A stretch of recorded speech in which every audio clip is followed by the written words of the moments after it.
isifundo efuna ke malibonke igama lenkosi. Umzali ubase andinkweli sisifundo esifuna naye asimane malibonke apha ke ekungeneni ebandleni likaThixo yinto leyo esayiboniswayo uYohane esithi umemeza into yokuba masityelenezwe zilungiswe. Kukindlela inkosi ezahamba ngayo ingeyiyo liqhelo futhi ingeyiyo leleyazi kuba ngaso isiprofeta wathi uThixo njengoba ebenzile iprofeta kwendlu kaYuda uMasirayeli ngoku uzakwenza omtsha umnqophisi ongazofana nabanye boyizwe. Ukuvela kwaYohane wayenosabana ukuze bayongelelose kangangokuba wanikwa ubhaptizo amagalelo kusithiwa olobhaptizo libhaptizo lobukhulu elithi abantu kufuneka bakholwe kulowo uzayo.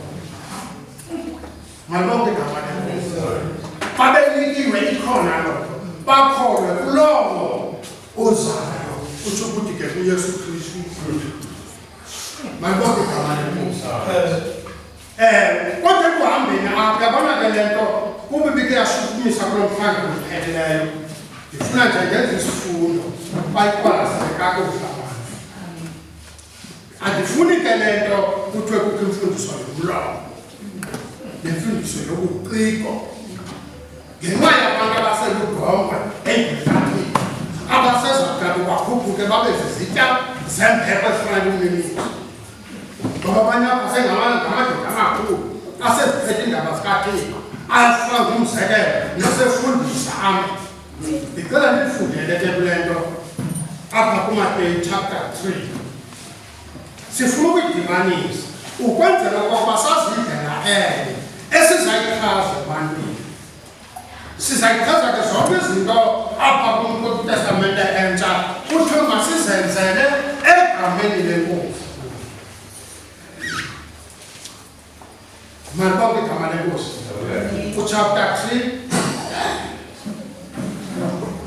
kuMateyu.